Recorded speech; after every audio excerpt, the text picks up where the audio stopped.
श्रीराम नमस्कार. आज 13 जुलै 2022 व्यासपौर्णिमा. गुरु ब्रह्मा गुरुविष्णू गुरुदेव महेश्वरा गुरु साक्षात परब्रह्म तस्मै श्री गुरुवे नमः. ज्यांना मी गुरु मानलं त्या वैद्य अशोक श्रीपाद भट यांना पहिल्यांदा माझा प्रणाम. ज्यांनी ज्यांनी जीवनामध्ये मार्गदर्शन केलं, प्रेमाचा हात ह्या मस्तकी ठेवला, त्या सर्व गुरुतुल्य व्यक्तींना माझा नमस्कार. असं म्हणतात की मनुष्याचा पहिला गुरु ही त्याची आई असते. आई वडील हे पहिले गुरु. मातृदेवो भव, पितृदेवो भव, आचार्य देवो भव. जन्म देते आणि आपल्याला चालायला आणि बोलायला शिकवते ती आई. मातृत्वाचं एक अतूट नातं.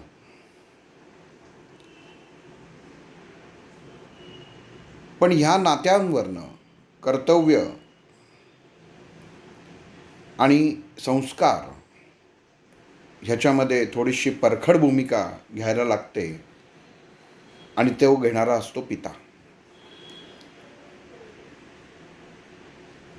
मग बाल्य शाळेत जातं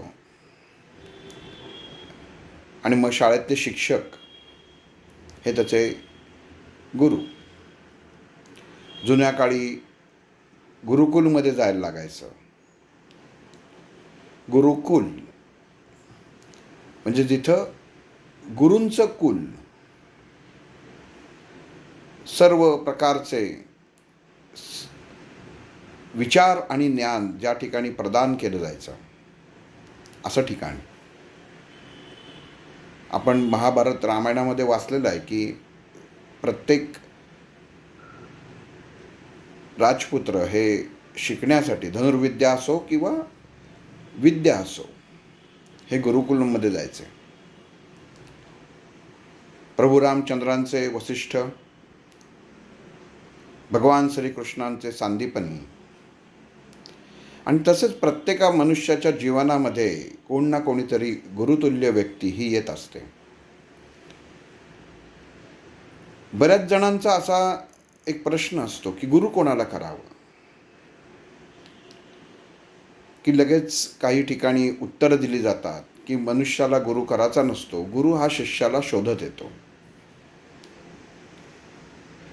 हे जरी खरं आहे तरी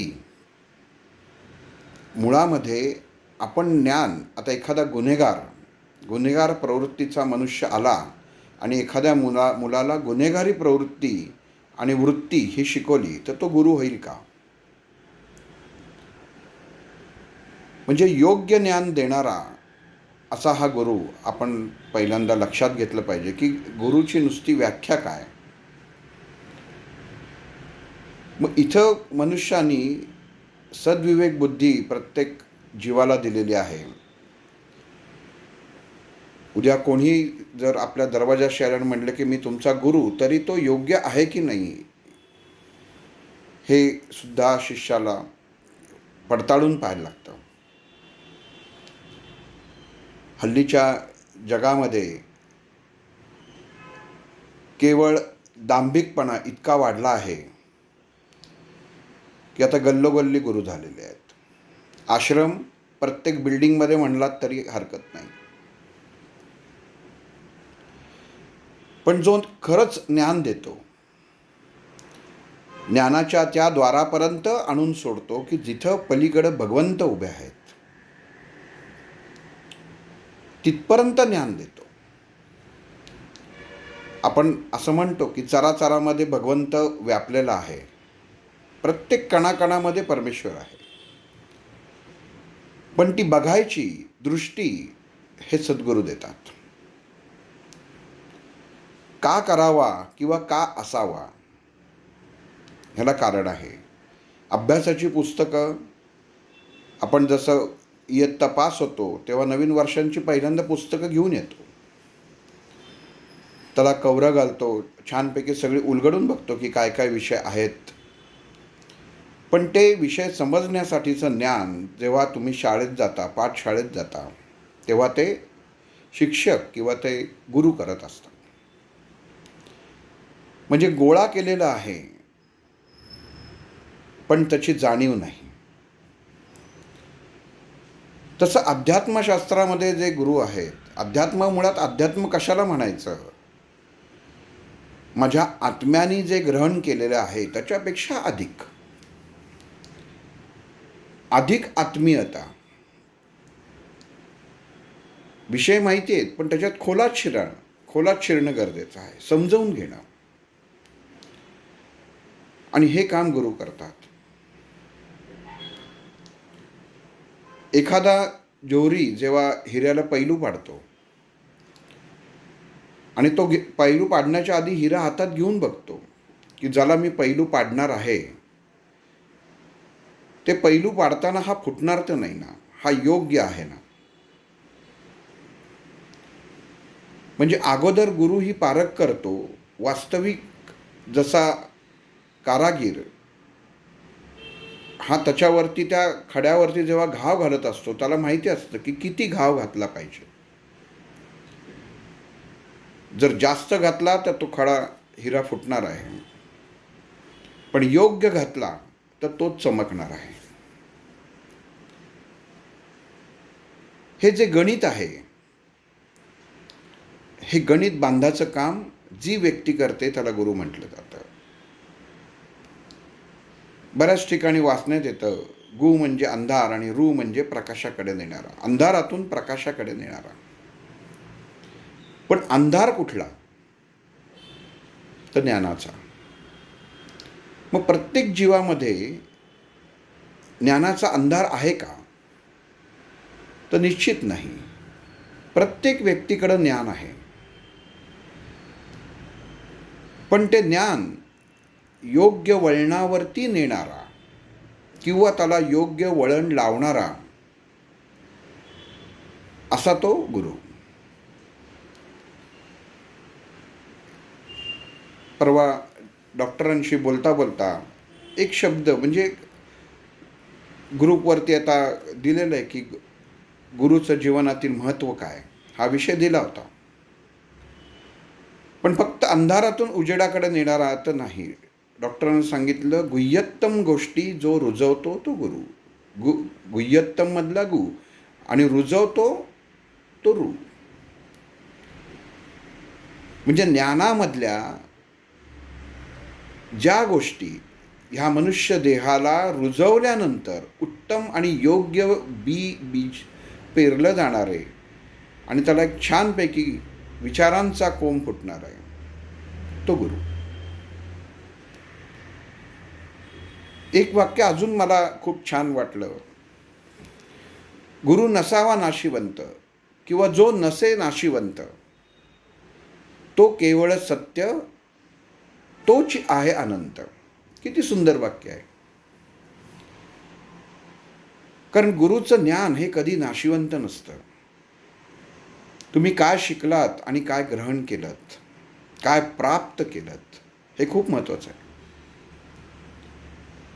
आणि त्याच्यावरती आपण अंमल करणं हे गरजेचं आहे. भगवंत बाजूला उभे राहिले आणि गुरु बाजूला उभे राहिले तर आपण कोणाला जवळ करावं हे कळलं पाहिजे. तुमच्या मनामध्ये कदाचित प्रश्न येईल की काय सांगता की भगवंत बाजूला उभे राहिला आणि गुरु राहिलं तर अर्थातच ज्याची ओढ होती तीच जर व्यक्ती भगवंत समोर उभा राहिला तर अर्थात आम्ही ज्याच्या प्राप्तीसाठी हे गुरु केले होते किंवा गुरूंनी मला निवडलं होतं ते कार्य आज पूर्ण झालं असं मनुष्य म्हणतो, पण ते चुकीचं आहे. कारण भगवंत आणि सद्गुरू जर बाजूला उभे राहिले आजूबाजूला तर आपली ओळख आत्तापर्यंत गुरुशी असते. पण भगवंत हा क्षणिक आपल्या समोर येतो, त्याच्यावर आपण क्षणात तेवढा विश्वास टाकू नये. ज्यावेळी सद्गुरू सांगतात की तुझ्या समोर उभा असलेला हाच भगवंत आहे, ते प्रमाणे. आणि म्हणून सद्गुरूंना आणि त्यांच्या विचारांना मान देणं हे खूप महत्त्वाचं आहे. मागं एक गोष्ट सांगितली होती, आता परत सांगतो, की एका गावामध्ये एका भगवान विष्णूंच्या मंदिरामध्ये सेवा करणारी एक वैराग्यवती नावाची भगिनी होती. अतिशय श्रद्धाळू आणि निष्पाप जीव म्हटलात तरी चालेल. समोरचा जो येईल त्याच्यावरती पूर्ण विश्वास टाकणारी. आणि रोज त्या भगवान विष्णूंना दिवाबत्ती करायचं काम तिचं होतं. रोज हे चालू असताना एक चोर त्या मंदिरामध्ये येतो. चोरी करण्याच्या उद्देशाने, कोणाचं दागिने काय चोराचं ह्या उद्देशाने येतो आणि या वैराग्यवतीला पाहतो आणि म्हणतो की अरे, ही तर मोठ्या घरची सावकाराची मुलगी आहे, हिलाच आपण लुटू, आपली जीवनाची नडच भागेल. आणि तिच्यासमोर येऊन उभा राहतो आणि इतकी भोळी असते ही. तिला हा विचारतो, काय ग, तुला हे जो पूजा करतेस, तुला भगवंतानी कधी दर्शन दिलंय का? ती वैराग्यवती तेवढंच प्रामाणिकपणे सांगते, ही मूर्ती समोर आहे, त्याला रोज मी दिवाबत्ती करते, पण अजून तसं मला काही दर्शन दिलेलं नाहीये. आता हा चोर, त्याच्या मनामध्ये तिचे दागिने अंगावरचे बघून म्हणजे विचार तेवढेच फक्त मनामध्ये असतात. आणि तिला म्हणतो, तुला दर्शन घ्यायची इच्छा आहे का? आणि त्या दर्शन घेण्याची जर इच्छा असेल तर तुला एक कानात मंत्र देतो, तर तू मंत्र जर जपलास तर तुला भगवंताचं दर्शन होईल. आणि तिला आनंद होता त्या वैराग्यवतीला, की मला भगवंताचं दर्शन घडवणारा कोणीतरी आपोआप समोर आलेला आहे. आणि ती त्याला क्षणात म्हणते, हो, माझी तयारी आहे. आता हिच्या अंगावरचे दागिने ही जर एका आपल्या छोट्याशा बोलण्यामध्ये फसली आहे, तर तो म्हणतो की तू असं कर, इथं काही सांगता येणार नाही, जवळच्या जंगलामध्ये आपण जाऊ, म्हणजे एकांतात तुला मी जो गुरुमंत्र आहे तो सांगतो. तुला घरी जाऊन जेवढे दागदागिने आहेत, उंची वस्त्र आहेत, ती तू घेऊन ये. आणि ती वैराग्यवती बिचारी पूर्ण विश्वास, सात्विकतेचा पुतळा घरी जाते आणि दागदागिने आणि उंच वस्त्र जेवढे हाताला लागतील तेवढे घेते आणि या चोराने जिथं सांगितलं असते त्या जंगलात चोराबरोबर जाते. एका ठिकाणी गेल्यानंतर हा चोर तिला सांगतो की तुला दीक्षा द्यायच्या अगोदर तुझी परीक्षा घ्यायची खूप गरज आहे. आणि तिच्या मनामध्ये एवढंच असतं की मला भगवंताचं दर्शन होणार आहे आणि भगवंताची प्राप्ती होणार आहे. ती म्हणते, महाराज तुम्ही सांगाल ते करायला मी तयार आहे. आणि तो तिला एका झाडाला बांधतो, तिचे हातपाय बांधून ठेवतो आणि सगळं, अर्थात चोर असल्या कारणाने आणि चोरीच्याच उद्देशाने त्यांनी तिला इथं आणलेलं असतं, सगळं ते घबाड घेऊन तो लंपास होऊन जातो. संध्याकाळी इकडं वडील बघतात की आपली मुलगी अजून आलेली नाही, मंदिरात गेली होती, मंदिरातनं घरी आलेली कळलं, पण नंतर कुठं गेली. आणि गावातला मोठा सावकार असतो, घोडा काढतो आणि बघतो जवळचा परिसर आणि जंगलात त्याला दिसतं की अरे, आपली मुलगी एका ठिकाणी बांधली गेलेली आहे. आणि त्या झाडापाशी येतो आणि झाडापाशी आल्यानंतर मुलीला म्हणतो, अगं काय ग, तुला कोणी बांधलं इथं, थांब मी तुला सोडतो. असं म्हटल्यावर ती वैराग्यवती म्हणते, नको बाबा, मला सोडू नका, मला गुरु आज्ञा आहे की भगवंताचं माझं दर्शन जे मला मिळणार आहे, घडणार आहे. जर तुम्ही मला सोडलं तर ते घडणार नाही. कारण ज्या गुरु माझ्याकडे आले होते त्यांनी सांगितलं होतं, जोपर्यंत मी तुला सोडत नाही तोपर्यंत तू मुक्त व्हायचं नाहीस, नाहीतर तुला भगवंताचं दर्शन घडणार नाही. सावकाराला कळतं आपली मुलगी भोळी आहे, तिला कोणीतरी फसवलंय. झालं, पण वडिलांना काय ती सांगते की बाबा माझी काळजी करू नका, जोपर्यंत गुरु येणार नाहीत तोपर्यंत मी मोकळी होणार नाही, तुम्ही जा. सावकार बिचारा परत येतो. तो दिवस जातो, तशीच ती त्या झाडाला बांधून राहते. आणि दुसऱ्या दिवशी भगवान विष्णूंना इकडं मंदिरामध्ये कळतं, अरे आज दिवाबत्ती नाही, आज माझ्यासमोर काहीच नाही, प्रसाद नाही, दिवाबत्ती नाही, कोणी दिवा लावलेला नाही, काहीही नाही, ना हार ना फुलं. आणि मग ते नारद मुनींना म्हणतात, अरे नारदा काय झालं, मला रोज जी दिवाबत्ती करते, जो प्रसाद दाखवते, ती कुठे गेली, आज आली का नाही. नारद म्हणतात काय करू, ते म्हणतात जाऊन बघून ये जा, कुठे गेली आहे ती, तिला शोधून आण.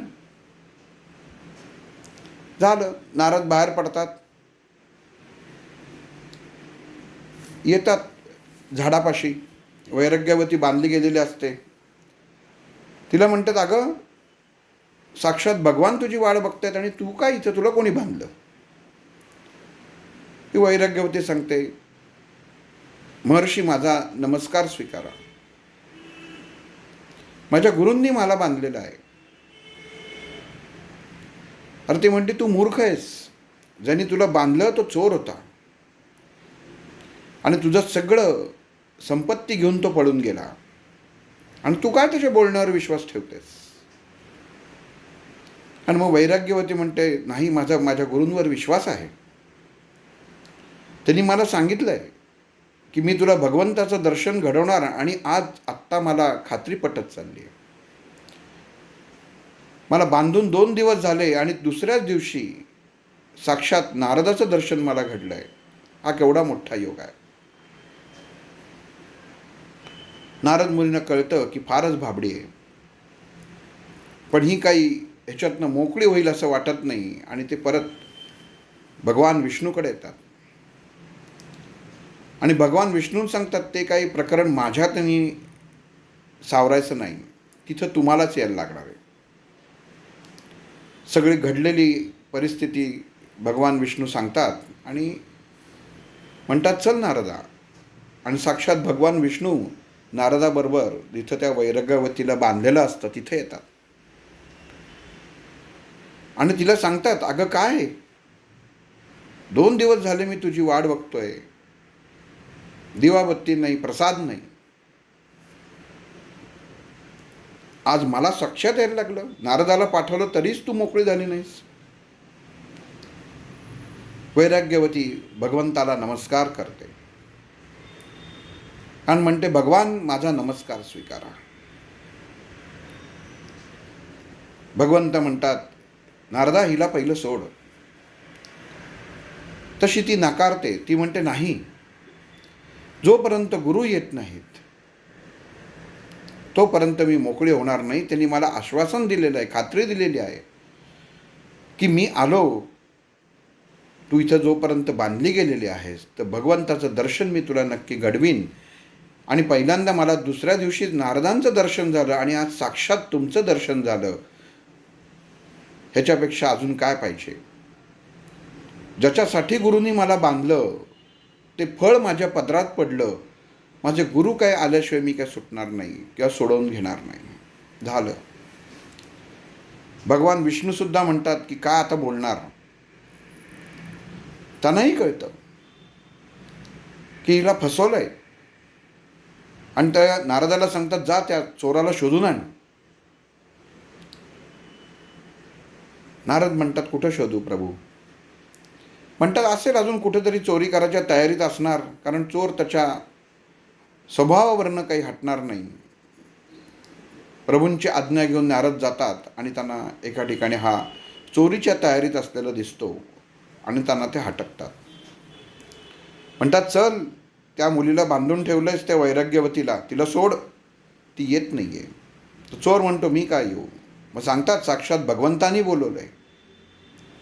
आणि तो गायावाया करायला लागतो, हातापाया पडायला लागतो, येतो आणि तो बरोबर येतो. आणि आल्या आल्या भगवंताच्या पाया पडून भगवंताला सांगतो, भगवंता, माझ्याकडनं चूक झाली. भगवंत म्हणतात, तू जास्त बोलू नकोस, पहिल्यांदा तिला सोड. आणि ते जेव्हा ती दोर त्या वैराग्यवतीच्या शरीराच्या बाजूला करतो तो चोर, आणि वैराग्यवती मोकळी होते. आणि समोर दोन असतात व्यक्ती, एक भगवंत आणि एक तो चोर, जो गुरुरूपात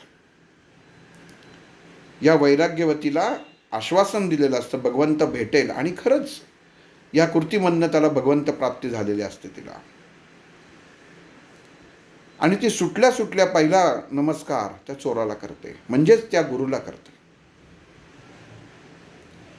या कथेतनं हे खूप दर्शवतं. ही कथा सांगायचं कारण असं आहे की ज्याप्रमाणे वैराग्यवती म्हणते की गुरु हे भगवंत आहेत, याचं प्रमाण आहे का? साक्षात भगवंत समोर येऊन सुद्धा ती त्या चोररूपी गुरुंना विचारते की हे जे उभे आहेत हे नक्की गुरु भगवंतच आहेत ना? आणि जेव्हा तो चोर सांगतो की हो, हेच भगवंत आहेत, तेव्हा ती त्यांच्या पाया पडते. गोष्टीचा सारांश असा आहे की जीवनामध्ये भगवंत जरी आपल्या समोर आले तरी त्यांना पाहायचा, ओळखायचा दृष्टिकोन हा केवळ सद्गुरूंकडे असतो. योग्य मार्गदर्शन, ज्ञान प्रत्येक मनुष्याच्या विचारांमध्ये भरलेलं आहे, पण त्या ज्ञानाला आकार देणारा जो असतो त्याला गुरु म्हणतात. त्या ज्ञानाचा योग्य वापर तुम्हाला कुठं करता येईल, कसा करता येईल, हे सांगणारा हा गुरु आहे. आणि याच्यासाठी मुळात म्हणजे तुमचं स्वतःचा समर्पण भाव हा खूप महत्त्वाचा आहे. फळाची अपेक्षा धरून जर तुम्ही गुरुसेवा केलीत तर त्याचं फळ तुमच्या पदरी पडेलच असं नाही.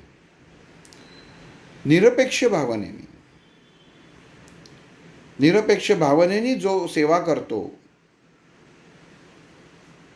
त्याला सद्गुरू मार्गस्थ केल्याशिवाय राहत नाहीत. ज्ञानदेवांमध्ये ज्ञान पण आहे आणि देव पण आहे. भगवान श्रीकृष्ण आणि अर्जुन,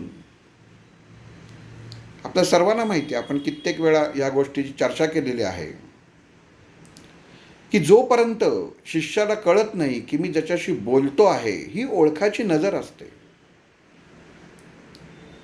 अर्जुनाच्या बाबतीत ते झालं होतं. बायकोचा भाऊ आणि मित्र या अनुषंगाने आत्तापर्यंत वर्तन तो करत होता श्रीकृष्णाशी. बोलताना हसताना विनोद झाला तर भगवान श्रीकृष्णाच्या मांडीवर हा हाताने थोपट मारायचा. सांगायचा उद्देश असा आहे की तोपर्यंत भगवान श्रीकृष्णाची ओळख अर्जुनाला झालेली नव्हती. पण ज्या क्षणी युद्धभूमीवर भगवद्गीता आणि विश्वरूप दर्शन झालं, त्या क्षणी भगवान श्रीकृष्ण हे आपले मित्र नसून आपले गुरु आहेत ह्याची जाणीव त्या अर्जुनाला झाली. आणि मग तेव्हा तो म्हणला, तूची गुरुबंधू पिता आणि तूची इष्टदेवता.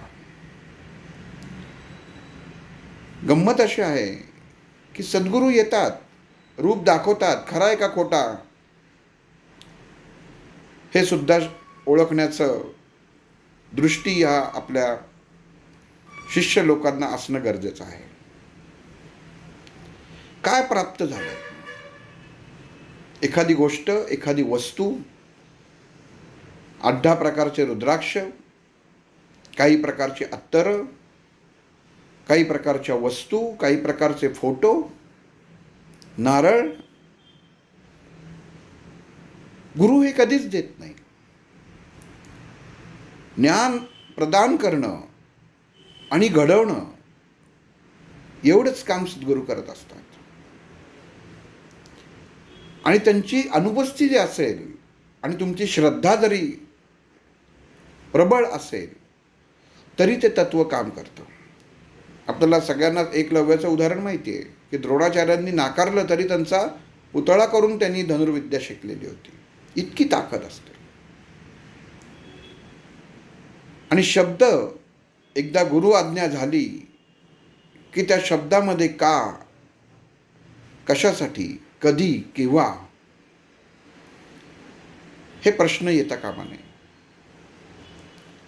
एकदा सद्गुरूंनी सांगितलं की अमुक गोष्ट करायची तर त्याला कशासाठी आणि का हा प्रश्न विचारूच नये.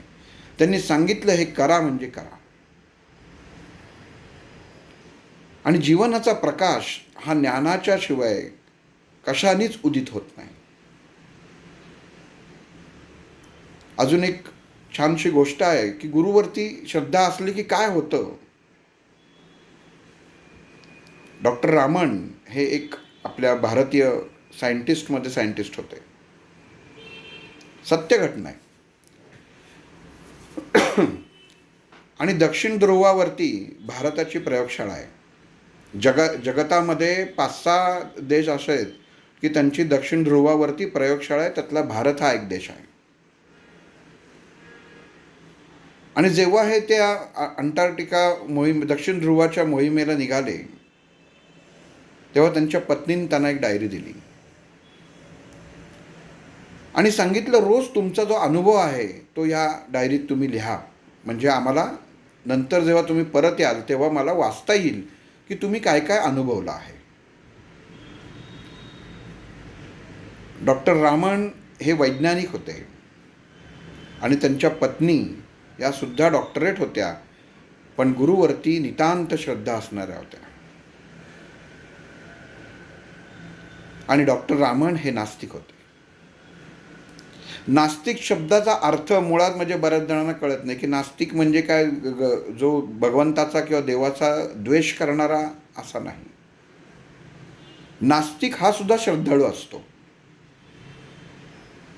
त्याला फक्त कसं असतं त्या व्यक्तींना की स्वतःवरती आत्मविश्वास जास्त असतो. पण किती उत्तम प्रतीचं कापड असलं तरी त्याला काठ हा असतोच. मर्यादा तो काठ ठरवतो. आणि हे सद्गुरू आहेत, हे भगवंत आहेत.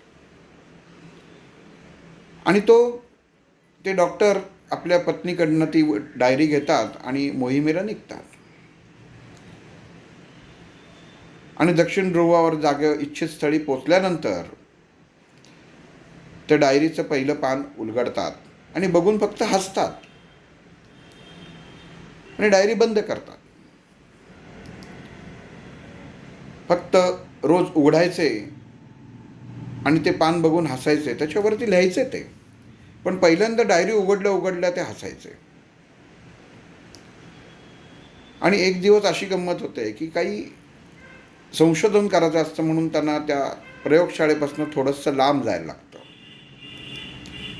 आणि अर्थातच वातावरण कधी कुठल्या क्षणी बदलेल हे माहीत नसतं. म्हणून ज्या जागेवरपर्यंत जायचं आहे तिथं अशा मोठ्या काठ्या की ज्यांना रेडियम लावलेलं, म्हणजे मनुष्य जसा पुढं जायचा तसा तो त्या रेडियमच्या काठ्या रोवून जायचा की आपण ह्या मार्गाने गेलोय, त्या मार्गाने आपल्याला परत यायचं आहे. तसे डॉक्टर साहेब निघाले आणि थोडेसे जागेपासून लांब गेले. आणि दुर्दैवाने तेव्हा हवामान बदललं आणि वादळ सदृश्य परिस्थिती उत्पन्न झाली. पाऊस यायला लागला. पाऊस यायला लागल्यानंतर बर्फ, अर्थातच ज्या काठ्या त्यांनी रोवल्या होत्या त्या सगळ्या त्या बर्फाच्या खाली गेल्या. आणि हे गेल्यानंतर आता त्यांना कळेना की आता माझा रस्ता काय. आणि आता त्यांना लक्षात आलं की आपला मृत्यू हा आता अटळ आहे, कारण एवढं वादळ, आपल्याला रस्ताच माहीत नाही, काही दिसत नाही आहे. पण पत्नीने सांगितलं असतं की तुम्ही घडणारी तुमच्या रोजच्या याच्यातली प्रत्येक गोष्ट जीवनातली त्याच्यामध्ये तुम्ही नमूद करा, की आम्हाला ते नंतर कळेल. आणि ते डायरी उघडतात आणि डायरी उघडल्यानंतर त्याच्यात लिहितात की आत्ताचा क्षण हा माझ्या आयुष्यातला शेवटचा क्षण आहे. आता मी जगीन असं वाटत नाही,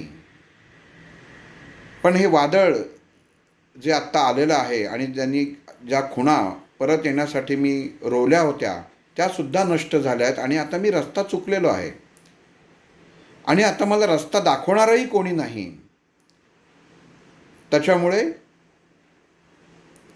हे माझं शेवटचं लिखाण असं समजावं, असं म्हणून ते खाली सही करतात. आणि पत्नीचं वाक्य पहिलं जे लिहिलेलं असतं, जे रोज हसायचे, ते वाचतात. आणि ते वाक्य असं होतं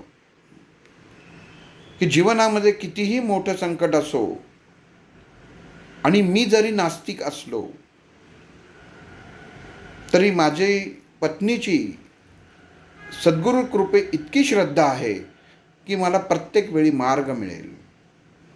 हे ते वाक्य असतं आणि त्यांच्या पत्नीने लिहिलेलं असतं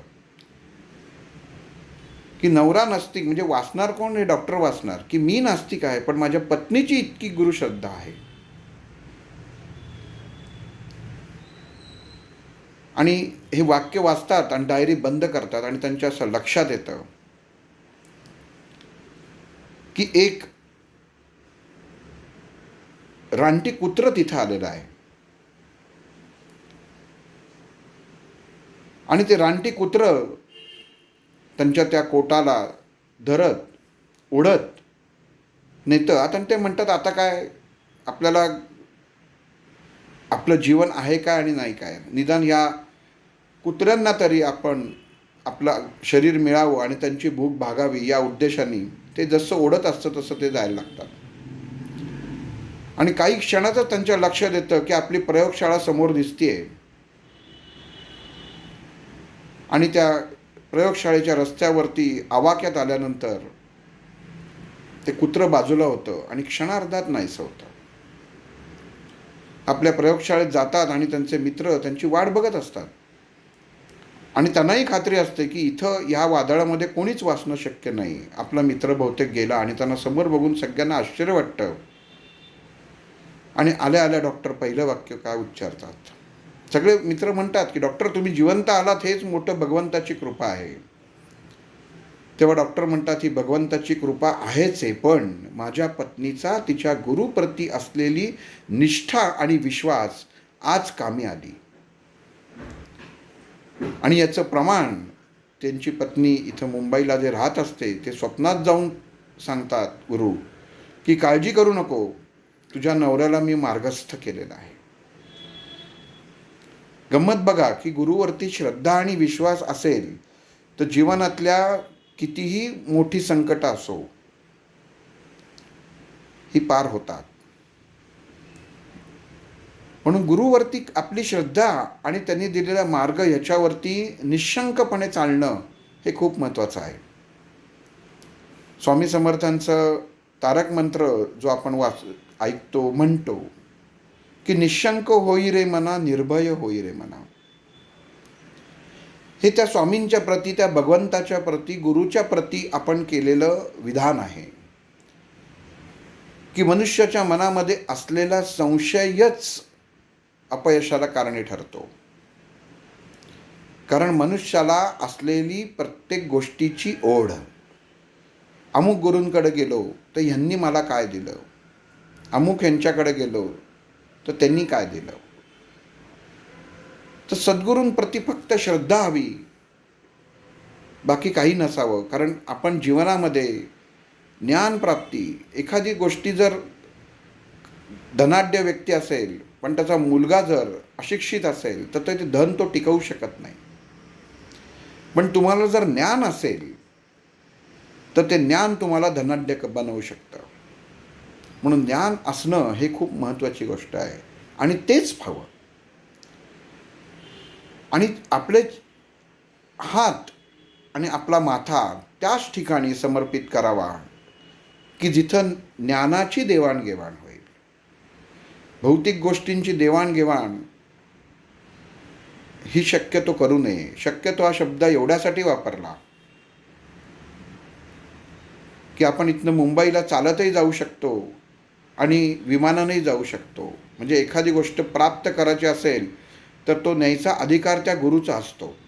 तर गुरु अशी काहीतरी गोष्ट त्याच्याकडचीही देतो की ज्याला ती संस्कारित गोष्ट असते की मनुष्याच्या देहामधली तो कमीपणा ज्ञान प्राप्त होण्यासाठी जो अधिकपणा लागतो तो त्या वस्तूमुळे सफल होतो. पण ते सुद्धा घेताना किंवा तो गुरु देताना निरपेक्ष भावनेने ही देवाणघेवाण होणं गरजेचं आहे. तिथं कुठल्या मूल्याचा जर भाग आला तर त्याला काही अर्थ राहत नाही की अमुक गोष्ट द्या, मी तुम्हाला अमुक हे देतो, तर एवढं धन द्या तर काम होईल. तर तसं होत नाही. गुरुंना कशाची अपेक्षा नसते. फक्त आपला शिष्य हा योग्य मार्गाने जावा एवढंच त्याला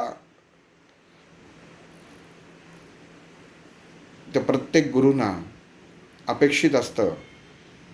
आणि असा गुरु प्रत्येक जीवनामध्ये मनुष्याला लाभणं हे सुद्धा त्याचं नशीब आहे.